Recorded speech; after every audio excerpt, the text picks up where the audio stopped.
Yeah, that's right. We've finally gotten to the point in Limbus Company where I can use titles like, well, this one, and it's not even clickbait. I believe Blade Lineage Meursault is one of the most insane IDs PM has made, and that's coming off the very recent release of Captain Ishmael, so that's how you know an ID is truly something special. In case you've been living under a rock or don't know what Limbus Company is and just watch my videos anyways for some reason, the recent Blade Lineage event in Limbus left players with 4 whole new IDs being released, an anniversary event, and a whole mini-story chapter that was chock full of lore and some fan service for those in the know. Even if you didn't catch everything in 5.5.2, from a gameplay perspective, it's impossible to have missed the impact of Blade Lineage Meursault. And that's for quite a lot of reasons, most of which I plan to cover in this video. But this is not a video entirely dedicated to him, though I could certainly do that. There's also those 3 other IDs that have things worth talking about, and then the Blade Lineage team as a whole. So in this video, I'll be talking pretty briefly about Blade Lineage Salsu Dawn and Faust, as well as Kurikumo Captain Gregor. Then I'll talk about the man of the hour, well, more like the man of the next 3-ish weeks, Blade Lineage Meursault, and how he revolutionizes the Blade Lineage team building and what that means for Limbus' future, whether it be good or bad. So I'll be starting with the 3 other new IDs we got, which do all have at least something to talk about, but least of all of them would have to be KK Gregor. Look, it's difficult to be the only ID of the 4 to not be part of the fancy Blade lineage, and therefore you're getting left out of getting a limbillion buffs via Meursault, but KK Gregor is just okay. And I figured this would be the case when looking at his kit, but I can't help but feel like PM kinda dropped the ball for him just a little. It's not like he's terrible though, he has some okay debuffs, including plus coin drop, which is generally pretty useful. The issue is that all of these debuffs, at least the good ones that apply next turn, are conditional, and require the opponent to have enough bleed on them to trigger. Now, this isn't impossible, or really even improbable. Wishing Cairn Dawn recently released and gave bleed enjoyers their first taste of actual ego content after being drip-fed bleed support via the, bleed ego, and KK Gregor helps to fuel the sloth of that ego, as well as fueling suddenly one day for himself, which we all know that's just a, top-tier ego. I think KK Gregor's issue comes from a lack of bleed count, which, while adding bleed count with the skill 1 is nice, it's only +1, and it's the only instance of it in his kit. This means you are generally going far too negative on the count for this skill if you clash with it, which it does clash decently, but only if you have bleed on the opponent, which he doesn't really help to maintain. You see the problem? He's a solely bleed-focused ID who just kind of falls short in both potency and especially count application, despite that being the whole point of the ID.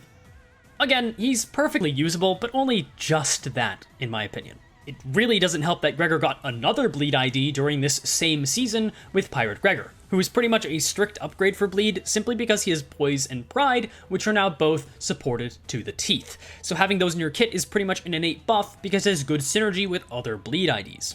Now, I really could go on comparing KK Gregor and Pirate Gregor or talking more about him, but I want to get through these IDs quick, so let's move on to Blade Lineage Dawn, who is a significant step up from Gregor. First of all, she's a Blade Lineage ID with a Pride skill 1. If you don't know why that's relevant, oh boy, just know that it's very relevant for later and a very good thing. What's even better is that this is a good skill. 11 rolling 2 coin is average for 2 stars, and I guess 3 stars now, but having a Poise plus coin conditional to roll a 13 makes this a pretty big standout, since not too many 2-star IDs get the honor of a 13 rolling skill 1. But it gets even better since her skill 2 has a similar conditional and brings her roll from the average 14 to a 16 roll, and then the same thing with her skill 3, bringing it from a 13 to a 16. This means Blade Lineage Dawn just has solid numbers to start with, which is always a good baseline, and her poise count generation is acceptable enough, with her skill 1 and 2 both giving 2 poise count. Meaning you ideally have a few turns where you don't crit in order to build and maintain poise, but she doesn't gain much poise potency outside of skill 3, so building up her poise count is likely very possible, if a little RNG reliant, but really, it doesn't matter too much, but we'll get there. Her biggest draw is being a poise potency and count supplier via her passive, skill 2, and skill 3 on crit effects. Her passive requires 2 Pride Resonance and spreads 1 poise potency to the ally with the least poise whenever she gains poise, which happens on all of her skills, but her skill 1 is the best at this. Her skill 3 crit effect spreads poise count to 2 allies that have no poise or the least poise count, This is often more important, which is probably why it is locked behind a semi-inconsistent conditional on a skill 3, but I mean, this can give 4 poise count to an ally from the Blade lineage, which is a really good jumpstart or a good safety room if you can manage to get it, especially for someone like Blade lineage Sang, who relies on his poise count to gain coin power. Because of her way of spreading poise count and potency, she makes a lot of IDs that would otherwise struggle generating poise potency, which can help a lot of IDs ramp up to consistent crits faster, but there's definitely one ID that benefits by far the most, and that's Harpooner Heathcliff. Despite not having a blade and not being a lineage, I guess, Harpooner Heathcliff really does gain a massive benefit from being with Blade lineage Dawn, since by default his only poise potency generation is via his skill 2, and is based on the amount of bleed on the opponent. This is generally not quite enough to crit consistently, or even half often, despite his skill 1 giving a very respectable 4 poise count. So potency shouldn't really fall off once you have it. The main payoffs for critting are on the skill 2 and 3. The skill 2 for some bleed count, and the skill 3 for extra damage on the last hit. And while yes, the bleed count is based on bleed potency, just like the poise generation, I wonder if there is a very convenient ID that has both critting and bleed synergy that could maybe help to make this little bit of team building work a little bit better. Okay, yeah. Big surprise there. Blade Lineage Faust is the first of the 2 3-stars for this event, and honestly, I feel bad for her. She has to be compared to Blade Lineage Meursault, and that's a tough act to follow, but that's not to say she does a bad job. Her skill 1 is average for a 3-coiner, and gains coin power if she has enough poise, and since her poise potency generation isn't great without the skill 3 conversion, BL Dawn can also help out Faust to ramp up a bit quicker, well, really, a lot quicker. More importantly is Faust's unique debuff, Red Plum Blossom. This is a very special type of debuff since it does quite a few things. First, it increases the chance for critical hits to occur when hit. This is a plus 10% chance to crit, and while it does not clarify if it stacks, I think it does, but take that with a grain of salt, since probabilities are really hard to quantify. The next effect is to apply bleed equal to half of the effect's potency when struck by a critical hit, as well as take Red Plum Blossom potency times 3 extra damage on crit.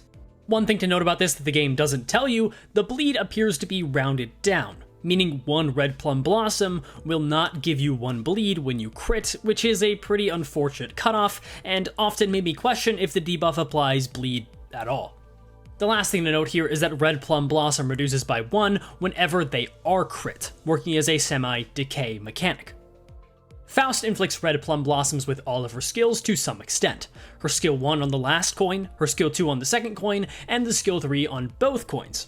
But her passive, which requires 4 Pride, also known as is active on turn 2 of basically any encounter, makes it so any crit she does will inflict 1 Red Plum Blossom, so she goes infinitely potency positive. The main way to really stack up Red Plum Blossom is by winning a clash on the skill 3 to get as much poise as possible, and then hope you crit on both of those hits. From there, it's actually not too bad to maintain, but that depends heavily on the amount of hits happening per turn, but in turn, the bleed it gives is just okay. It's nothing spectacular by my testing, but the real issue comes from the Blade lineage's lack of bleed count, so once again, Wishing Cairn Dawn actually helps quite a bit, and Harpooner Heathcliff, whose chance to crit is increased when attacking an enemy with the debuff, and the shared poise helps out even more. Now, is that enough bleed count to sustain the potency? Not really, but if you can manage to preserve it through whatever means, then you can have some nice supplementary damage going on alongside extra damage on crits. Now, out of Dawn and Faust, I actually strongly prefer Dawn, which sounds weird, and perhaps it's because I tested Faust a lot more and got frustrated that her effects just weren't worded very clearly, but Dawn is actually a very solid ID for a 2-star, and I like her idle pose, it's silly. Look, Faust is cool too, but she just feels a little weak on her own, and feels a little too derivative. Since her kit is actually a strange Frankenstein's monster of Pirate Gregor and Sank Sinclair, but she doesn't feel quite as satisfying as either of them, except for that skill 1, which is certainly a standout and feels really nice to fire off. Now, everything I have just said and mentioned about numbers and poise potency and count and the balance of maintaining it, forget it. It doesn't matter. The only thing that matters is having Blade Lineage Meursault and having 3 Pride skills as often as possible. This is an ID that requires a pretty thorough breakdown, so let me try to get everything across about him as efficiently as I can, since I want you to understand just how insane this ID is. Blade Lineage team or not. Naturally, let's start with his base stats, where he is slightly above average in basically everything. 191 health is relatively tanky, 4 to 6 speed range is about average, and a +3 defense level means that tankiness is accentuated even further. That speed range in particular is something I'll be coming back to, but onto his actual skills.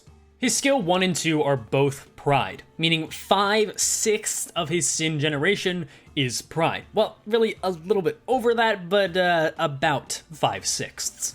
They also both have a +3 offense level, and that skill 1, Draw of the Sword, which is a very unique name, trust me, rolls an 11. Continuing the trend of Season 3 3-stars having 11 rolling skill 1s, and also taking some inspiration from St. Sinclair by having a very easy to fulfill conditional that gives him a 13 rolling skill 1, requiring only 5+ poise, which I'm sure I don't need to remind you, but remember that Blade Lineage Dawn just spreads poise potency basically for free. So even if his poise potency generation isn't insane or anything, Dawn can hit him and get him ramped up quicker. I'll talk about this block of text in a second, but he also gains 2 poise count on use, meaning this skill can go basically neutral if both hits crit, except for the end of turn poise decay, and then he gains 2 instances of 1 poise potency, which, while it may not seem like that matters, it very much does. Going back to this text here, Meursault applies Sword of the Homeland Rending to highest absolute resonance amount of other Blade Lineage allies in descending speed order to a max of 2 times. Now, a few things about this, I know that's a lot. First of all, Sword of the Homeland Rending is a very simple buff that increases the final power of skill 1s for affected units by the count, which is a solid buff all around, if not overly impactful. Secondly, man, they really made another Resonance ID right after I made a Resonance video. No, I'm not mad. I'll get over it.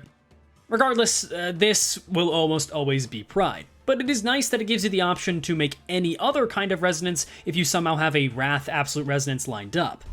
As a bonus, with 6 or more Blade Lineage IDs in the encounter, 2 Rending is applied instead, which is a pretty big benefit with a pretty big stipulation for team building, since it requires you to run all 6 of the current Blade Lineage IDs with no wiggle room. This is... I can't really blame them for locking strong effects behind harsh team building, but it feels limiting. Especially when one of the Blade Lineage IDs is Blade Lineage Otis, who is just barely an ID, sadly, and I have large amounts of PTSD, so I don't really want to use her in my day-to-day. Admittedly, this and the passive will buff some of the less good BL IDs to usable extents, but still. Moving on to the skill 2, Acupuncture, which rolls an 18 by default, with potential to roll a 21 with just 7+ poise as a conditional. Instead of Sword of the Homeland Rending, this skill has the same text as the skill 1, but applies Sword of the Homeland Penetrating instead, which buffs skill 2s by the count instead of skill 1s. Acupuncture also gives +3 poise count, once again going somewhat neutral on his poise count generation, and winning a clash gives him 1/ power up next turn, cause he totally needed that. In terms of his on-hit effects, the first coin gives him 3 poise potency, and the third coin deals +60% more damage on critical hit, which sounds good and all, but no, this is really strong. A 21 rolling hit dealing +60% more damage should not be taken lightly. And now, the skill 3, Yield My Flesh, which is undeniably the most unique skill 3 in how it works.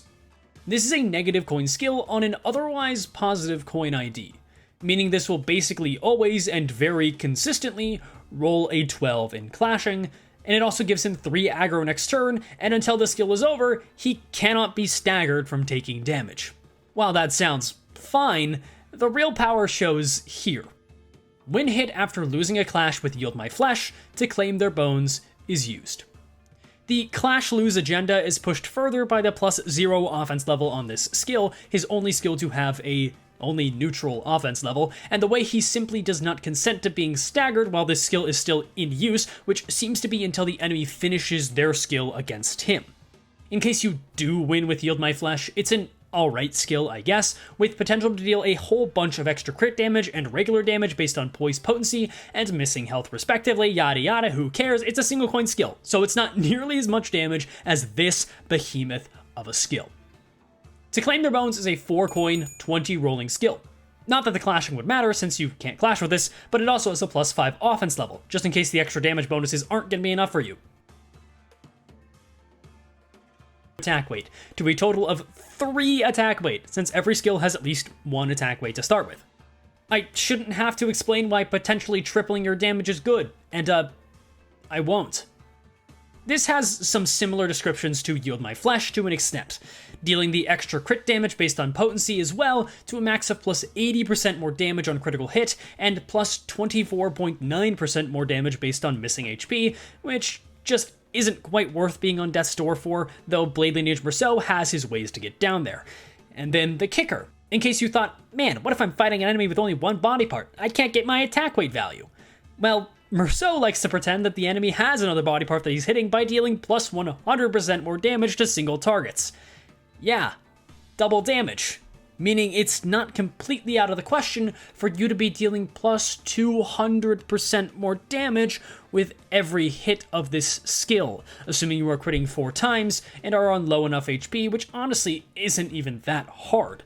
Then you get a bit of bleed potency and 5 paralyze next turn, which, let's be honest, that amount of bleed for that amount of damage does not seem proportional, nor does that paralyze really. If I could have designed this ID, he would have inflicted the enemy with a new debuff called Paraplegia, where they can no longer walk towards you to even attack anymore. Speaking of yielding flesh and claiming bones, I'm going to yield my dignity to claim your subscription and ask you to subscribe, since I wanted to get to 15,000 before the Limbus anniversary, and now I just want the number to go bigger. So if you also laughed at the idea of an abnormality with Paraplegia, subscribe for more content like that, I guess. But now his passive. And, oh yeah, he has a counter, I guess, which is also pretty good, but you won't ever use it, trust me. But the passive. Passives, since he has 2 of them. The first one is pretty niche, and only activates when enough Blade Lineage allies die, but it increases his poise and poise count generation by 1 when 3 or more die, and when 5 or more die, he becomes insanely broken, but really this will almost never happen, since you won't even gain extra skill slots if your allies are dead, so this is just not worth it. Even a very strong guy with 1 skill slot only has 1 skill slot. His other passive, Swordplay of the Homeland, is the real bread and butter of the Blade Lineage team now, requiring 3 Pride Resonance, which is pretty much of the utmost priority since the effects are pretty broken. And somehow the first one, where he straight up cannot be killed once per encounter, isn't the most broken part, though it is strong, and it's what allows you to kind of get low on HP for the missing HP conditions on to claim their bones and yield my flesh. This passive also spreads poise and poise count to 2 other Blade Lineage allies with the least or no poise every time he gains poise potency or count. This is why it is important that the skill 1 has 2 instances of gaining poise potency on the coins. Those 2 hits combined with his gaining of poise on use means he is spreading 3 poise potency and 3 poise count to 2 allies, which basically means 6 poise potency and 6 poise count is being gained overall in one skill 1. This is buffed up to 2 poise potency and 2 poise count with 6 plus Blade Lineage members, which is just overkill at that point, but yeah, sure, why not? If you are running BL Lotus, I guess you deserve this. And yet, somehow, that is not the most broken part of the passive, since this one little line of text saying that the Swordplay of the Homeland buff is applied to all other BL allies on combat start is insane. Swordplay of the Homeland is a buff that seems really complicated when you look at it all at once, so let's take it on at a micro scale. First of all, this buff requires you to be at 5 plus poise potency to even work, which, as previously established, no problem. Then, when using a skill 1 or skill 2, they gain coin power equal to 3 divided by the amount of coins that skill has. This means that a single coin skill 1, like what BL Otis has, gains plus 3 coin power, but BL Faust with 3 coins gets plus 1 coin power, which is the minimum and is also way better than the benefit BL Otis gets anyways, but that's BL Otis for you. In addition, these skills gain critical damage equal to 30 divided by the amount of coins they have. On a BL team, the skill 2 with the most amount of coins is BL Sinclair, with his skill 2 having 3 coins, meaning each of his coins would deal plus 10% more damage on crit, which is okay considering it would now roll 15 minimum, and if you win a clash with it, you would not expend your poise count. Then the next part requires 7 plus poise to activate, which is a little trickier, I guess. It's hard to say, really, considering how much poise BL Meursault can give out basically for free, as well as BL Dawn, but this next part buffs skill 3's damage by plus 30% divided by coins, and the critical damage is increased by 50% divided by coins. This means a single coin skill 3, like what BL Sinclair has, deals plus 80% more damage on crit, which is really good. Even 3-coin skill 3s like BL Yisang get a decent amount of extra damage and crit damage, and it's all tied together by spreading extra poise to every single Blade Lineage ID, who is also already gaining extra poise from Dawn, leading to more crits, which are further buffed. And oh yeah, did you forget that they're also just gaining final power based on if Meursault is using a skill 1 or 2? And the only stipulation for all of this is to have 1 instance of Pride Absolute Resonance in a turn, which honestly is really, really easy. Remember BL Dawn having a Pride skill 1? Yeah, that's why that's relevant, and even if running a full BL team makes this a little more difficult with BL Otis and Sinclair having Pride skill 3s, Otis has a Pride Evade and Tapathos Mathos, which is fueled by this team, so this really should be happening as often as you can possibly have it happen, which is often. And believe it or not, we aren't done. That might have sounded like I was wrapping up this all into one nice package, but did you really think I would forget to talk about regret? I mean, come on, this is the ego everyone was hyping up for whenever we got a DPS Meursault ID, and by God, that was correct. While Regret's coin power boost does not affect To Claim Their Bones, it does affect Yield My Flesh, which sounds bad, since Regret boosts coin power.